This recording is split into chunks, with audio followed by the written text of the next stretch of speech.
নবী সাল্লাল্লাহু আলাইহি ওয়াসাল্লাম বলেছেন, রাতের বেলা তোমরা বাচ্চাদেরকে সন্ধ্যাবেলা ছেড়ে দিও না। সন্ধ্যাবেলা বাচ্চাদেরকে ছেড়ে দিও না, আগে ভালো করে সন্ধ্যাটা হয়ে যাক, যদি ছাড়তে হয় তারপর ছেড়ো। তারপর রাতের রাত যখন গভীর হবে তখন তোমরা এলো পাথালি ঘোরাফেরা করো না, রাস্তাঘাটে বনে জঙ্গলে ঘোরাফেরা করো না। আর এই সময় এমন কিছু মাখলুককে আল্লাহ পাক ছেড়ে দেন যাদেরকে তোমরা দেখো না। এখন বিজ্ঞান যেটা প্রমাণ করতে পারে নাই, এটা কি বিজ্ঞানের ব্যর্থতা না ইসলামের ব্যর্থতা? যদি বৈজ্ঞানিকভাবে আপনি প্রমাণ করতে না পারেন তাহলে সেটার কোনো অস্তিত্ব নাই। এই কথাটাকে ডাহা মিথ্যা কথা।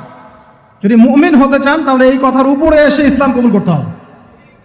যদি মুমিন মুসলিম হতে চান এই কনসেপ্টটার ঊর্ধ্বে এসে ইসলাম কবুল করতে হবে।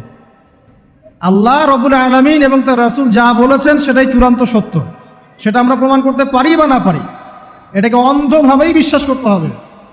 এটাই হচ্ছে একটা মৌলবাদী কনসেপ্ট। আর এভাবে ইসলামের মৌলিক বিষয়গুলোকে না মানলে কেউ মুসলিমই হবে না। কথা কি বুঝতে পারছেন? জিন জাতি নাই পৃথিবীতে? আল্লাহ পাক সূরা জিন নামে একটা গোটা সূরা নাজিল করেছেন, করেন নাই? হাফেজ আছে না এখানে মানুষ? কুলু হিয়া ইলাইয়া আন্নাহু ইসতামা নাফারুম মিনাল জিন্নি ফাকালু ইন্না সামি'না কুরআনান আজাবা। জিনদের একটা দল কোরআন শুনে বলেছিল যে আমরা অদ্ভুত আজব একটা কোরআন শুনেছি। তারপর তারা গিয়ে তাদের কওমের কাছে ইসলামের দাওয়াত দেয়, ওই কওম ইসলাম কবুল করে। এটা নবী সাল্লাল্লাহু আলাইহি ওয়াসাল্লামের জীবনের সেই সময়কার ঘটনা, যখন নবীজি তায়েফ থেকে ফিরে আসছেন। তায়েফবাসী তাকে অত্যাচার করলো, তিনি নাখলা উপত্যকায় এসে নামাজ পড়ছেন, ওই নামাজের কেরাত শুনে জিনরা ইসলাম কবুল করেছে। তো সূরা জিনে আল্লাহ পাক এই কথা নাজিল করেছেন। তো আল্লাহ পাক যে বলছেন জিন জাতি আছে, আল্লাহ কি মিথ্যা কথা বলছেন? নাকি নাসা যখন বলে এলিয়েন আছে তখন ওইটা সত্য, আর আল্লাহ বলছেন জিন জাতি আছে এটা মিথ্যা? আবার দেখেন আল্লাহ পাক বলছেন সূরা জারিয়াতের 56 নম্বর আয়াতে, ওয়ামা খালাকতুল জিন্না ওয়াল ইনসা ইল্লা লিয়াবুদুন, আমি জিন আর মানুষকে শুধু আমার ইবাদত করার জন্যই সৃষ্টি করেছে। তাহলে দুটো জাতি পাওয়া গেল, জিন এবং মানুষ। জিন কিসের তৈরি? আগুনের তৈরি। মানুষ কিসের তৈরি? কাদামাটি। ফেরেশতা কিসের তৈরি? নূরের তৈরি। তো এই যে সৃষ্টির বৈচিত্র্য, এটা কার সৃষ্টি?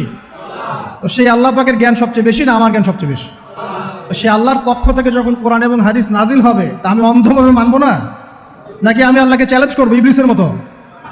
ইবলিস আল্লাহকে চ্যালেঞ্জ করছে না, খলাকতানি মিন নার ওয়া খলাকতাহু মিন তিন, আমি কেন আদমকে সিজদা করতে যাব? আমি কেন আদমকে সিজদা করতে যাব?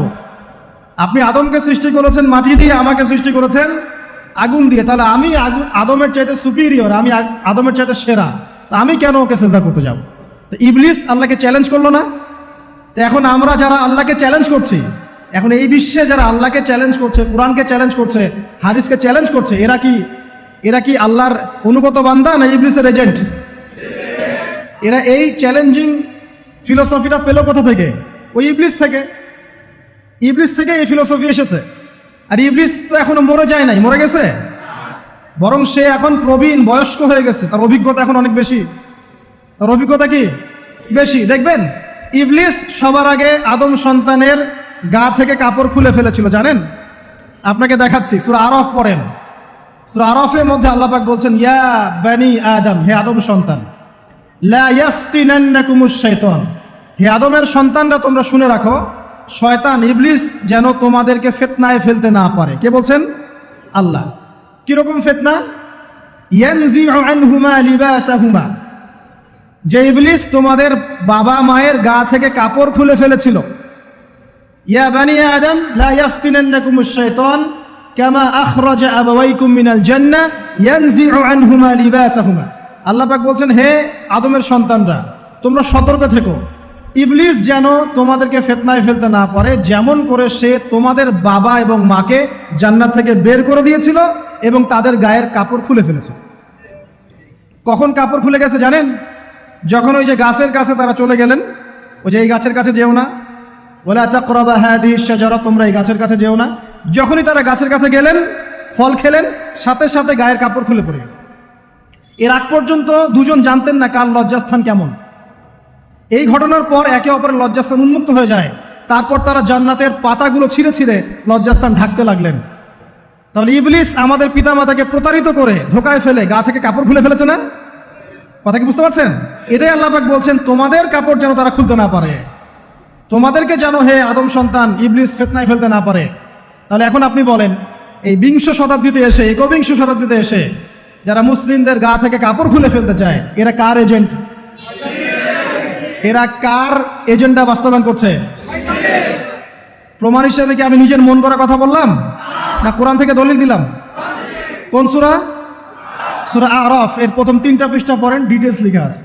আর আল্লাহ পাক বলেছেন ওয়ালাকাদ ইয়াসসারনাল কুরআনা লিযিকরি ফাহাল মিন মুদ্দাকির, কোরআনকে আমি বোঝার জন্য একদম সহজ করেছি, যে কেউ কোরআন বুঝতে পারবে ইনশাআল্লাহ। খালি পড়ে দেখো, ফাহাল মিন মুদ্দাকির, কেউ কি আছো কোরআন উপলব্ধি করবে?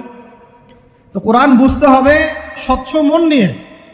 বিরোধিতা করার মন নিয়ে যদি কোরআন বুঝতে চান তাহলে আপনি বিভ্রান্ত হয়ে যাবেন। স্বচ্ছ মন নিয়ে, একটা কলবুল সালিম নিয়ে, আত্মসমর্পণের নিয়াতে আপনাকে কোরআন বুঝতে হবে। দেখবেন আল্লাহ আপনাকে হেদায়েত দিবেন ইনশাআল্লাহ। আল্লাহ পাক আমরা সবাইকে কোরআন বোঝার তৌফিক দান করুন। তো যেটা বলছিলাম প্রিয় ভাইরা, রাতের বেলা এইসব প্রাণী বের হয়, নবী সাল্লাল্লাহু আলাইহি ওয়াসাল্লাম বলেছেন, অতএব আপনাদের বাচ্চা যারা আছে এদেরকে সন্ধ্যাবেলায় বাইরে ছেড়ে দিবেন না। এখন কিন্তু প্রচুর ঘটনা ঘটছে, প্রচুর জিনঘটিত ঘটনা ঘটছে, রুকিয়া করাতে হচ্ছে, জাদুটোনা করা হচ্ছে, বানটোনা করা হচ্ছে না? আর অনেক সময় আমরা মনে করি, এখন সায়েন্সের যুগ তো, মানুষ মনে করে এগুলোর কোনো ভিত্তি নাই মনে হয়। কোরআন বলছে জাদু সত্য। কে বলছে? কোরআন বলছে জাদু সত্য। কোন সূরা? সূরা বাকারা আয়াত নাম্বার 101। সূরা বাকারা আয়াত নাম্বার 101, 102 পড়ে দেখেন। ওয়াত্তাবাউ মা তাতলু শায়াতিন আলা মুলকি সুলাইমান, এই আয়াতটা পড়েন, বিশাল একটা আয়াত আছে। ওয়ামা কাফারা সুলাইমান ওয়ালাকিন্নাশ শায়াতিন কাফারু ইউআল্লিমুনা আন-নাস আস-সিহর। এই সিহর দিয়ে কি হতো? মা ইউফাররিকুনা বিহি বাইনাল মারই ওয়া যাওজি। সুলাইমান আলাইহিস সালামের সময় এই জাদুবিদ্যার প্রচলন ছড়িয়ে পড়ে। এই জাদু মানুষ শিখে কি করছিল? নারী পুরুষের মাঝখানে, স্বামী স্ত্রীর মাঝখানে বিভেদ সৃষ্টি করছিল। এখন দেখেন না, পরিবারের স্বামী স্ত্রীর বন্ধন ভেঙে যায় না? খুব ভালো সম্পর্ক, হঠাৎ করে সম্পর্ক খারাপ, কেউ কাউকে দেখতে পারে না, এমন হচ্ছে না? এই জাদুবিদ্যা সত্য। রাতের বেলা ঘুমানোর সময়ও আয়াতুল কুরসি তেলাওয়াত করতে হয়। এই হাদিসের রাবি হচ্ছেন আবু হুরায়রা রাদিয়াল্লাহু তাআলা আনহু, যাকে নবী সাল্লাল্লাহু আলাইহি ওয়াসাল্লাম গনিমতের মাল পাহারা দেওয়ার দায়িত্ব দিয়েছিলেন। তো প্রথম রাতে আবু হুরায়রা রাদিয়াল্লাহু আনহু লক্ষ্য করলেন যে মাল চুরি করার জন্য একজন এসেছে।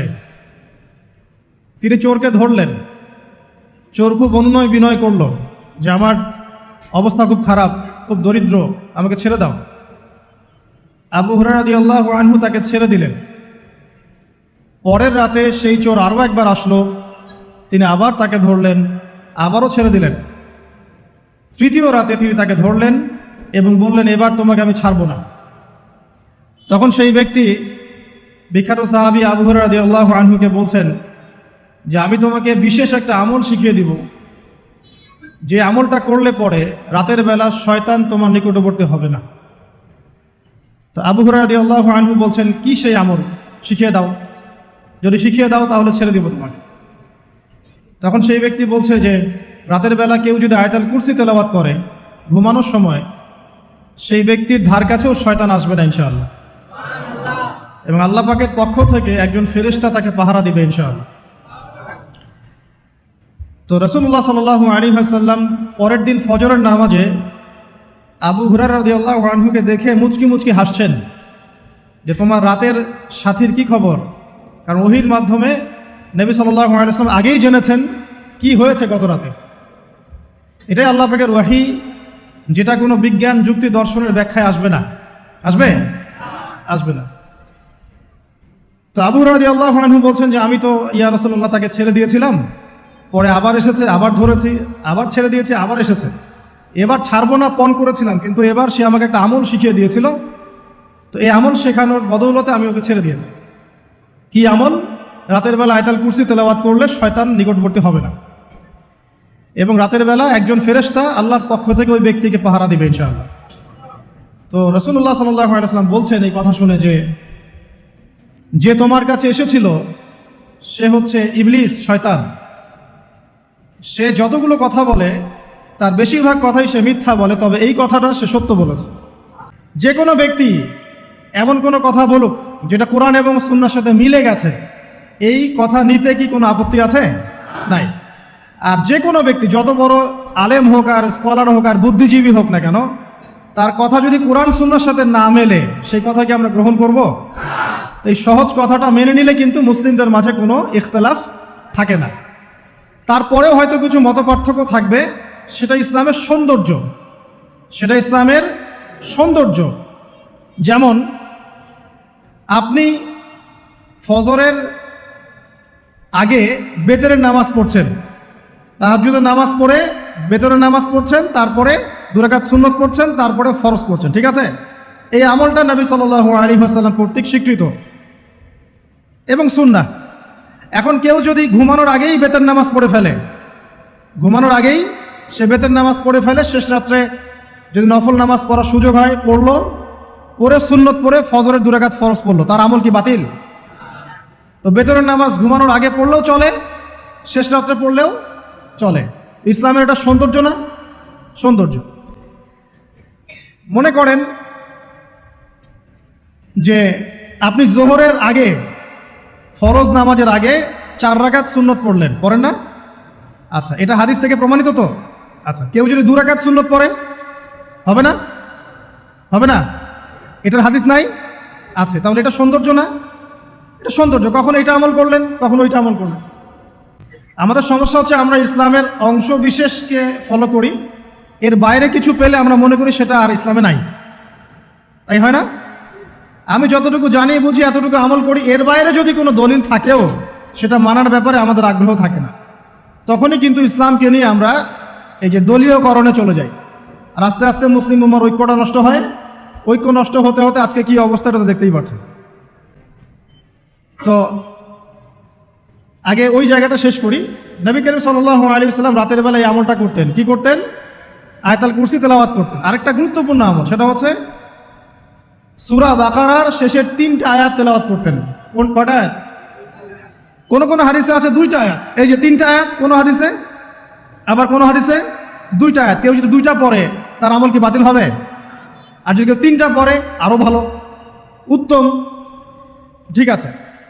তো শেষের 3টা আয়াত হচ্ছে লিল্লাহি মা ফিস সামাওয়াতি, এখান থেকে নিয়ে ফানসুরনা আলাল কওমিল কাফিরিন পর্যন্ত।